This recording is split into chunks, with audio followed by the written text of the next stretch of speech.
Hello and welcome दोस्तों, स्वागत है आपका मेरे यूट्यूब चैनल डिजिटल सीएससी गुरु में। इस वीडियो में हम मैरिज सर्टिफिकेट यानी विवाह प्रमाण पत्र बनाना सीखेंगे। देखेंगे कि शादी को अगर 1 महीना भी नहीं हुआ है तो कितना चालान लगेगा, 1 महीना से ज़्यादा हो गया है तो कितना चालान लगेगा, दोनों के डॉक्यूमेंटेशन में क्या डिफरेंस आएगा। तो चलिए शुरू करते हैं। अगर वीडियो अच्छा लगे तो लाइक करें, चैनल को सब्सक्राइब करना ना भूलें। वीडियो प्लीज़ पूरा देखें ताकि आपके जितने भी डाउट्स हैं वो सारा इसी वीडियो में क्लियर हो जाए। तो सबसे पहले हम चलते हैं ई डिस्ट्रिक्ट के पोर्टल पे। अगर आप चॉइस सेंटर या वीएलई हैं और अगर आपने अभी तक ई डिस्ट्रिक्ट की आईडी नहीं ली है तो मेरे प्रीवियस वीडियो को देखकर आप एक रेफरेंस लेकर अपने ई डिस्ट्रिक्ट पोर्टल के लिए अप्लाई कर सकते हैं। साथ ही साथ अगर आप सिटीज़न हैं तो भी आप अपना सेल्फ अप्लाई इसको कर सकते हैं। तो कैसे करना है, तो चलिए शुरू करते हैं। पहले देखते हैं कि क्या क्या डॉक्यूमेंटेशन लगेगा। तो टोटल आपको इतने डॉक्यूमेंट्स लगेंगे। मैं ये डॉक्यूमेंट आपको जल्दी से एक बार डिस्क्राइब कर देता हूँ। तो सबसे पहले लगेगा मैरिज इनविटेशन कार्ड, जो दोनों साइड का होगा, वर पक्ष और वधु पक्ष का। दूसरा, दोनों का आधार कार्ड लगेगा। दोनों का एक एक्स्ट्रा बर्थ प्रूफ एक डॉक्यूमेंट लगेगा, चाहे तो पैन कार्ड हो, 10th की मार्कशीट हो, वोटर आईडी हो, जिसमें डेट ऑफ बर्थ मेंशन होना चाहिए। तो लड़के की एज जो है वो 21 साल से ज़्यादा होनी चाहिए, लड़की की जो एज है वो 18 साल से ज़्यादा होनी चाहिए।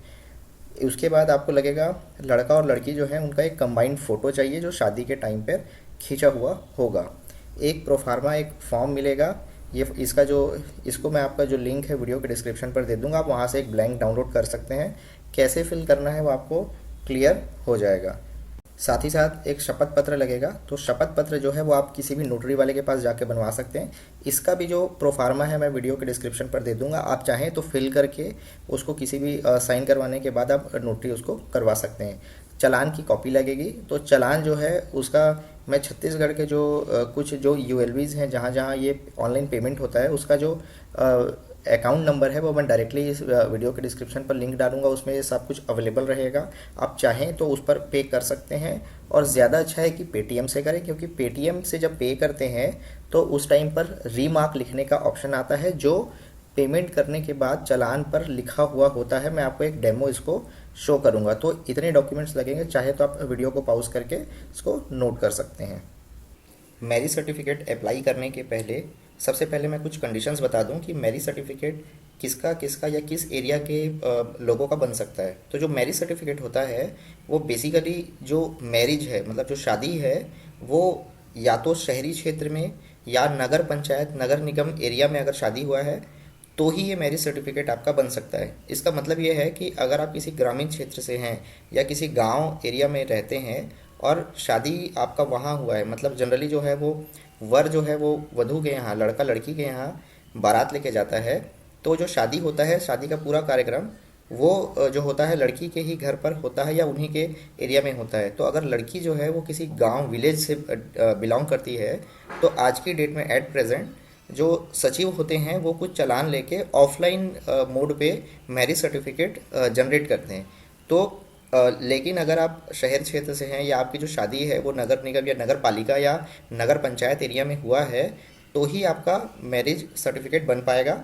मैरिज सर्टिफिकेट का जो चालान है, अगर शादी को 1 महीना या 30 दिन भी नहीं हुआ है, 30 दिन से कम हुआ है, तो आपको 20 रुपये का चालान पे करना पड़ता है नगर निगम, नगर पंचायत या फिर आपके नगर पालिका को। और अगर 30 दिन से ज़्यादा, मतलब 31 दिन से लेके आपका जो भी बियॉन्ड टाइम होगा उस पर आपको 520 रुपये का चालान आपको पे करना होता है।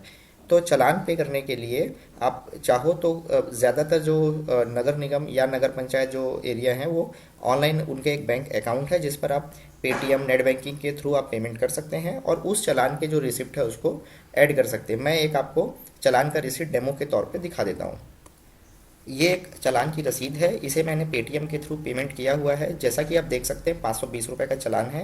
ये जो है इनकी शादी को लगभग 2 साल हो गया है और इसमें मैंने वर और वधू का नाम लिखा हुआ है। तो जैसे किशोर वेड्स रीना, तो मैंने मेंशन किया हुआ है ताकि जो चेकर है उनको ईजिली पता चल जाए कि ये किस वर और वधू के लिए पेमेंट किया जा रहा है।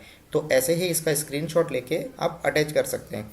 फ़ोनपे या दूसरे जो कुछ ऐप्स में ऐसा होता है कि ये जो कमेंट है, ये जो रिमार्क है, ये रिमार्क किसी किसी में नहीं आता है तो आप अपने पहले एक बार देख लें और देखने के बाद ही आप पेमेंट करें इसमें, और उसको आप यूज़ कर सकते हैं। मैं कुछ बैंक अकाउंट्स का जो डिटेल है नगर निगम या नगर पंचायत के, वो मैं आपको वीडियो के डिस्क्रिप्शन पर दे दूंगा। बाकी का आप अपने लोकल एरिया से अगर, या फिर आप किसी के सीएससी के ग्रुप में आप ऐड होंगे या ई डिस्ट्रिक्ट के ग्रुप में ऐड होंगे, वहाँ से रिक्वेस्ट करके वो मांग सकते हैं।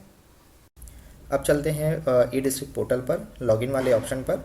अगर आप नागरिक हैं, अगर आप कोई चॉइस सेंटर नहीं चलाते हैं और आपका खुद का सेल्फ है, तो आप नागरिक पोर्टल यूज़ कर सकते हैं, इस पर रजिस्ट्रेशन कर सकते हैं। इसका वीडियो जल्दी आएगा कि कैसे इस पर रजिस्ट्रेशन करना है और इसमें से कैसे हमको सर्विस अवेल करनी है। तो फिलहाल मैं लोक सेवा केंद्र वालों के लिए ये डिस्क्राइब कर रहा हूँ। इस पर हम अपनी आईडी लॉगिन कर लेते हैं। लॉगिन करने के बाद हम इस पर चॉइस है, ये विवाह प्रमाण पत्र है, इस पर चलेंगे। इस पर मैंने ऑलरेडी पहले से ही फॉर्म को ऑलमोस्ट फिल करके रखा है आपको दिखाने के लिए। तो इस पर सबसे पहले जो है, ये एक मेटा डेटा या बुनियादी जानकारी का फॉर्म है। इस पर हम आवेदक का नाम, लड़का या लड़की कोई भी हो सकता है, और हितग्राही का नाम, ये 90% केसेस पे सेम ही होगा। आप यहाँ नीचे टिक कर सकते हैं तो ये बोथ हो जाएगा। इस पर आपको आवेदक का पता डालना है। इस पर स्पेशल कैरेक्टर वो नहीं लेता है, नंबर्स अलाउड नहीं करता है। आप सीधा इसको सिंपल एड्रेस लिखें, मोबाइल नंबर, ईमेल आईडी। यहाँ आपको कार्यालय का डिटेल डालना पड़ेगा। तो कार्यालय में जिला, कार्यालय का प्रकार, अगर नगर निगम है, नगर पंचायत है, म्यूनसिपालिटी, आपको लेना पड़ेगा। साथ ही साथ नगर निगम, फिर जोन, कौन सा जोन है, कौन सा वार्ड है, वो लेने के बाद आपको जमा करे पर क्लिक करना है। क्लिक करने के बाद आपको एक एप्लीकेशन फॉर्म आ जाएगा। तो इस पर हमको विवाह की तिथि, कहाँ शादी हुआ है वो उसका स्थान, विवाह का प्रकार, हिंदू, मुस्लिम, सिख, ईसाई, जो भी आपका कैटेगरी है, क्या आपका जो शादी है वो पंजीकृत है। तो फर्स्ट टाइम जब आप अप्लाई करेंगे तो नहीं रहेगा ये। उसके बाद आपको वर का नाम लिखना है हिंदी में, वर का नाम लिखना है इंग्लिश में, उसकी जन्म तिथि लिखनी है, उसका उनके पिता का नाम लिखना है आपको हिंदी में और फिर इंग्लिश में।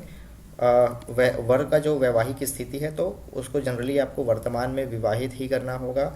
अगर वो डाइवर्सी है, अविवाहित है, जो भी है वो आपको एक लेना पड़ेगा। साथ ही साथ वर का पता लेना होगा हिंदी में और इंग्लिश में, वर्तमान पता और स्थायी पता। सेम ऐसे ही डिटेल जो है आपको वधू का भी लेना होगा। लेने के बाद आपको सहेजे पर क्लिक करना होगा। क्लिक करने के बाद डॉक्यूमेंट अटैचमेंट का सेक्शन आएगा, उस पर आपको फ़ोटो अपलोड करना होगा। ई डिस्ट्रिक्ट पोर्टल पर जितने भी डॉक्यूमेंट्स होंगे, जेपीजी या पीडीएफ या पीएनजी, सब आपको 256 केबी से नीचे ही अपलोड करना होगा, ध्यान रखना है, ठीक है। तो आपको वर और वधू का फ़ोटो साथ वाला जेपीजी फाइल पर, बाकी सारे डॉक्यूमेंट्स को आप चाहें तो जेपीजी या पीडीएफ में अपलोड कर सकते हैं। शपथ पत्र, वर का जन्म प्रमाण पत्र, तो वर का जो डॉक्यूमेंट है, जैसे आधार कार्ड और मान लीजिए पैन कार्ड डाल रहे हैं तो मर्ज करके आपको उसको अपलोड करना है। साथ ही साथ वधू का भी सेम ऐसे ही। फिर जो आप प्रोफार्मा फिल करेंगे उसका पहला पेज, उसका जो दूसरा पेज, विवाह आमंत्रण, जो आपका शादी का कार्ड है, दोनों पक्ष के कार्ड को आपको एक पीडीएफ बनाकर उसको अपलोड करना है 250 केबी से नीचे।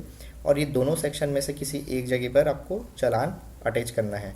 चालान अटैच करने के बाद आपको पेमेंट, आपको फाइनल प्रीव्यू देखना है, और प्रीव्यू देखने के बाद आपको आपके वॉलेट से एक पेमेंट करना होगा। पेमेंट करने के बाद आपको रिसिप्ट मिल जाएगा। तो फाइनली हम सबमिट करते हैं। मेरे अभी कुछ डॉक्यूमेंट्स अभी पेंडिंग है, इसलिए मैं अभी फाइनल सबमिट इसे नहीं कर रहा हूँ, लेकिन इसके बाद सिर्फ प्रीव्यू पे जाएगा और प्रीव्यू के बाद हमको अपने जो पेनियर वॉलेट है या फिर सीएससी वॉलेट के थ्रू हम पेमेंट कर सकते हैं। तो पेनियर अगर आपको एक्टिवेट करवाना है तो आपको आपके ज़िले के ईडीएम, जो ई डिस्ट्रिक्ट मैनेजर होता है, उनसे आपको मिलना होगा। आप वहाँ आप इन्फॉर्म करेंगे तो वो आपके आईडी के साथ पेनियर आईडी को मैप करवाएंगे, जिससे आप डायरेक्टली पेमेंट कर सकते हैं। या फिर अगर आप सीएससी यूज़र हैं तो सीएससी के थ्रू भी आप उसे पेमेंट कर सकते हैं। दोनों के पेमेंट के में डिफरेंस होगा रेट में। हो सकता है आपको पेनियर अगर आपकी एक्टिवेट होगी और पेनियर से अगर आप कोई सर्विस लेते हैं उसमें आपको 5 रुपये लग रहा है, तो शायद आपको सीएससी के थ्रू हो सकता है 8 या 9 रुपये आपको लगे, बिकॉज सीएससी जो है वो प्रॉपर जीएसटी डिडक्ट करती है और जो आपके पैन कार्ड में इसे जमा भी करती है, जिससे आप ईयरली वाइज उसे इसको क्लेम करके वापस भी ले सकते हैं। तो अगर वीडियो अच्छा लगा हो तो लाइक करें और चैनल में सब्सक्राइब ज़रूर करें और वीडियो को पूरा देखें। अगर आपके दोस्त हैं और जिन्हें इसकी ज़रूरत है तो इसको बिल्कुल फॉरवर्ड कर सकते हैं। Thank you so much.